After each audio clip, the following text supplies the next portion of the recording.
பாவம். நான் மாதவன். 32 வயது ஆண்மகன். எனக்கு திருமணமாகி 2 வயதில் ஒரு மகள் இருக்கிறாள், ஒரு தங்கை. அவளை நல்ல முறையில் திருமணம் செய்து கொடுத்து விட்ட திருப்தி எனக்கு உண்டு. ஆனால் அந்த திருப்தி அவனுக்கு இருக்கிறதா என்றால் கேள்விதான்.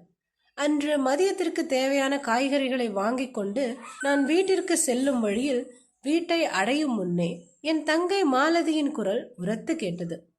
எனக்கு வீடு நிலமும் வித்து பங்கு கொடுக்கணும் என்று கேட்டு பெண் தனது அம்மாவுடன் சண்டை போட்டிருக்கும் சத்தம் கேட்டபடியே நான் வீட்டிற்குள், என்னம்மா சண்டை இது? உன் சத்தம் குமாரேட்டன் வீட்டில் கூட கேட்குது, கொஞ்சம் மெதுவா பேச முடியாதா என்று சொன்னேன். கைகளில் இருந்த காய்கறி பையை மனைவிக்கு கொடுத்து மூலையில் அமைதியாக உட்கார்ந்திருந்த மைத்துனனை பார்த்து, வாங்க மச்சான், நீங்க எங்க இருக்கீங்க, நீங்க ஏதானும் அறிவுரை சொல்லலையா அவளுக்கு என்றேன். மைத்துனனோ எதுவும் சொல்லாமல் என்னை பார்த்தான். அவனோ மாமியார் வீட்டிலிருந்து ஏதேனும் பெயர் இருந்தால் நல்லது என்ற வகையில் அமைதியாக என்னை பார்த்து சிரித்தான். நான் என்ன செய்யறது மாப்ள, உங்க தங்கச்சி பத்தி உங்களுக்கு தெரியாதா என்று இடைச்சொற்கள் வேறு. இங்க பாருங்க, எதுக்கு என் புருஷன்ட்ட போறீங்க? சண்டை போட்டது நான் தான். எங்க வீட்டு வேலை நடக்கிறது உங்களுக்கு தெரியும் தானே? மீதமுள்ள வேலைக்கு பணம் தேவை, அதுக்காக என்ன செய்யணும்னு தான் அம்மா கிட்ட பேசுறேன் என்று அவள் சொன்னாள். அதுக்கு இப்ப என்ன பண்ணணும்னு நீ சொல்ற என்று நான் கேட்டேன். நான் நேராகவே பேசுகிறேன். இந்த வீட்டில் எனக்கு பங்கு வேணும். முழுசும் வேணாம், பாதி போதும். அதை சொன்னதுக்காகத்தான் அம்மா திட்டினாங்க. நீங்கள் சொன்னால் நீங்கள் தருவீங்கன்னு எனக்கு தெரியும். ஆனால் அம்மா சம்மதிக்கல. இந்த வீடு நிலம் இதில் எதுவும் எனக்கு உரிமை இல்லையா என்ன என்று அவள் பேசினாள். நான் அமைதியாக கேட்டுக்கொண்டேன். இன்னும் நீ என்ன பைத்தியக்காரனாவே நினச்சிட்டு இருக்கல்ல என்று தோன்ற ஒரு விரக்தி புன்னகை என் முகத்தில். பிறகு சொன்னேன், இந்த வீட்டை கட்டினது நான் தானே. உன் கல்யாண நேரத்தில் நீ எவ்வளோ நகை வாங்கின உனக்கு நினைவு இருக்கா? அதுக்கும் நான் தானே பணம் கொடுத்தேன். இப்போ வீடு வேணுமா? எப்படி மாலதி இது சரியாகும்? மாலதி உடனே, வீடு நீ கட்டினாலும் நிலம் அம்மா பேர்ல தானே, அதில் எனக்கு ஒரு பங்கு உரிமை இருக்கு, அதைத்தான் கேட்குறேன் என்றாள். பெத்த பொண்ணுக்கு சொத்துல பங்கு கிடையாதா என்று மூக்கை உறிஞ்சினாள். அதுக்கு நான் பங்கு கொடுத்தா நாங்கள் எங்கே போகிறது? உனக்கு கல்யாணத்தில் கொடுத்ததெல்லாம் போதாதா என்றேன் சற்றே கடுப்பாக. அவள், என்ன என்ன எனக்கு கல்யாணத்தில் செஞ்சதெல்லாம் சொல்லி காட்டுற நீ? எச்சி கணக்கெல்லாம் காட்ட வேண்டாம், அது உன் கடமை தானே. எச்சி கணக்கா? கடமை எனக்கு மட்டும்தான் இருக்கா என்று நான் கேட்டேன். உன் கல்யாணம் நடந்தபோது இந்த நிலத்தை வங்கியில் அடகு வச்சு என் எஃப்டியுடன் சேர்த்து 52 பவுன் நகை வாங்கி கொடுத்தேன். கல்யாண செலவு மட்டும் 4 லட்சம், மொத்தம் 40 லட்சம் செலவு. இப்போ இந்த வீடையும் நிலத்தையும் வித்தா 30 லட்சம் கூட வராது.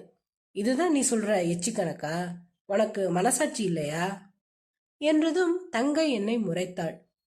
நம்பிக்கை இல்லைன்னா எல்லா ரசீதையும் காட்டுவேன், என்கிட்ட ஆதாரம் இருக்கு. இத்தனை நகையோடு கல்யாணம் ஆகி போன உனக்கு இன்னும் இந்த 4 சென்ட் வீட்டில் பங்கு வேணுமா? உனக்கே மனசாட்சி இல்லையா? நாங்கள் வீடு இல்லாமல் தெருவில் நிற்கணுமா என்று மைத்துனனை பார்த்து, இதெல்லாம் நீங்கள் கேட்க மாட்டீங்களா? இப்போ நீங்கள் கட்டுற வீட்டுக்கு உங்கள் தங்கச்சி பங்குக்கு வந்தால் கொடுப்பீங்களா என்றதும் அவனும் அமைதியாக தலை கவிழ்ந்து அமர்ந்திருந்தான். பின்னர் மாலதிக்கு நான் நினைவூட்டினேன். இந்த நிலத்தை அடகு வச்சப்போ ஜப்தி நோட்டீஸ் வந்தப்போ நான் தான் வட்டி கட்டி மீட்டு வாங்கினேன். நீ அப்போ என்ன சொன்ன? என்னால் காசு கொடுக்க முடியாது, வங்கிக்காரன் ஜப்தி செய்தா செய்யட்டும்னு தானே. அதற்கெல்லாம் அவள் எதுவும் பதில் சொல்லாமல், அம்மா நீயும் எதுவும் சொல்ல மாட்டீங்களா என்று கத்தினாள். அம்மா அமைதியாக, இது என் புள்ள கஷ்டப்பட்டு கட்டின வீடு, இதில் உனக்கு பங்கு இல்லை என்றார். அவள் கோபத்தில், நீங்களும் அவன் பக்கம்தான், பங்கு கொடுக்கலன்னா வழக்கு போடுவேன் என்று சொல்லி சென்றான். இதை கேட்டதும் எனக்கு கோபம் வந்தது. என் மனைவி சமாதானப்படுத்த முயன்றாலும் நான் புறக்கணித்தேன்.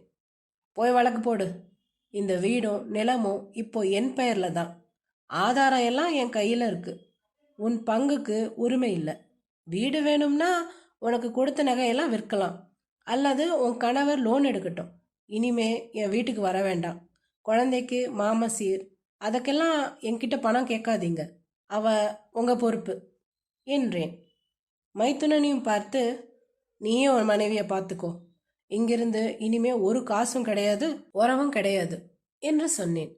50 பவுன் நகை போட்டு லட்சக்கணக்கில் காசு உனக்கு கல்யாணம் பண்ணி உனக்கு கட்டி கொடுத்துருக்கேன். கூடவே அத்தனை சீர்சனத்தி. போதாத குறைக்கு உன் மக பிறந்த போது நகைங்க, காது குத்தும் போது நகை சீர் என்று செய்தேன். பொங்கல் சீர், தீபாவளி சீர் என்று அத்தனையும் செய்கிறேன். அப்போது அதுக்கெல்லாம் எனக்கு பங்கு?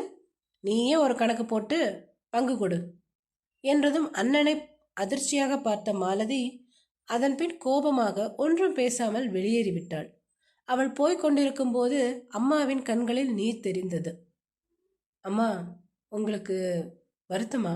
நான் கஷ்டப்பட வைக்கலையே என்று கேட்டேன். அம்மா சொன்னார், எனக்கு எந்த வருத்தமும் இல்லைப்பா. நீ சொன்னது சரி. நீ கஷ்டப்பட்டு கட்டிய வீடு இது. இதை விட்டு நான் போறதில்ல.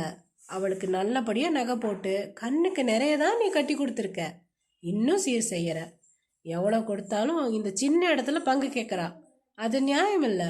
நீ பல தடவை அவளை உதவிட்டியே. ஆனால் குடும்பத்தை பாதிக்கிற மாதிரி பேசுறது சரியில்லை. நீ சொன்னதும் தப்பில்லை. நான் எப்போதும் உன் பக்கத்தில் தான் இருப்பேன் என்றார். அம்மாவின் கையை பிடித்தேன். எனக்கும் கண்களில் நீர் வந்தது. என் தங்கையை படிக்க வைத்ததும் நகை கொடுத்து கல்யாணம் செய்ததும் அது கடமை.